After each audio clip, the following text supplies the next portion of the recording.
त्या पत्रामधून काही मागण्या ज्या टाकलेल्या होत्या त्या मान्य केल्यासारख्या दाखवल्यात. माझ्या म्हणण्याप्रमाणे एकही मागणी मान्य झालेली नाही. माझा पहिला प्रश्न सरकारला आहे, हे कोम्बिंग ऑपरेशन कोणी केलं? या कोम्बिंग ऑपरेशनचा लाठीचार्जचे आदेश कोणी दिले? हे लाठीचार्जचे आदेश देणारे उमाप कुठे होते? सगळे अधिकार असलेले उमापांवरती ह्या सरकारने आतापर्यंत काय कारवाई केली?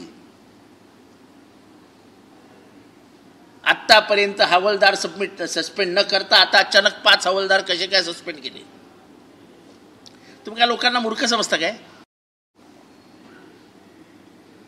आणि सरकारने हे दूत पाठवण्याचे कामं करायची कशाला? आणि तो दूत जाऊन भाषण करतो की जाऊ द्या, आता झाला, खून झाला, आता माफ करून टाका. का? सोमनाथ सूर्यवंशी मागासवर्गीय आहे, त्याच्या मागे आर्थिक ताकद नाही, त्याच्या मागचा समाज मोठा नाही, म्हणून खून माफ?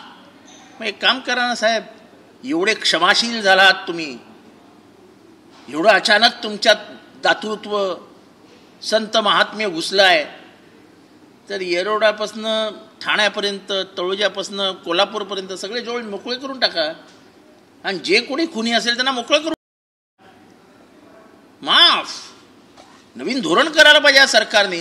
कारण का हे बोलणं नसून हा सरकारचा दूत म्हणून गेलेला माणूस होता. त्याची बोलण्याची हिंमत कशी होते की माफ करून टाका?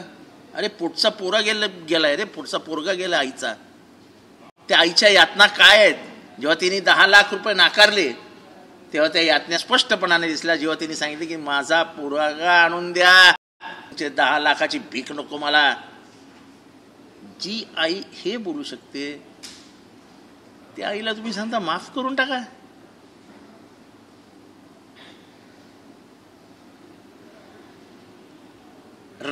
राजीव गांधींचे हत्यारे, म्हणजे ज्यांनी राजीव गांधींची हत्या केली, त्यांना जेव्हा शिक्षा झाली आणि त्यांचा खटला चालू होता, तेव्हा गांधी कुटुंब म्हणजे राहुल गांधी, प्रियंका गांधी, सोनिया गांधी यांनी निर्णय घेतला की आपण माफ करून टाकू.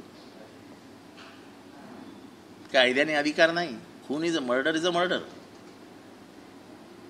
And it has B look, म्हणजे त्याला न्यायिक म्हणजे दृष्टीनेच बघायला पाहिजे. खून कोण आहे? हे कोण आले? तुर्रम खान, ज्ञानेश्वरानंतर आलेले हे. माफ करून टाका, माफ करायचं ना? मग चला मोठ्या मनाने या बाहेरांना सांगा वाल्मिक कराडलाही माफ करून टाकूया. बोला हिंमत असेल तर. मी अक्षय शिंदेवर बोललो होतो तेव्हा पण हे बोलले होते, नाही हे बरोबर नाही, भूमिका बदलता कामा नाही. जर संतोष देशमुख याचाही क्रूर हत्या आहे तर सोमनाथ सूर्यवंशीची ही क्रूर हत्याच आहे आणि अक्षय शिंदेची ही क्रूर हत्याच आहे. ते तिन्ही खूनच आहेत आणि खुन्यांना क्षमा करण्याची कुठलीही तरतूद डॉक्टर बाबासाहेब आंबेडकरांनी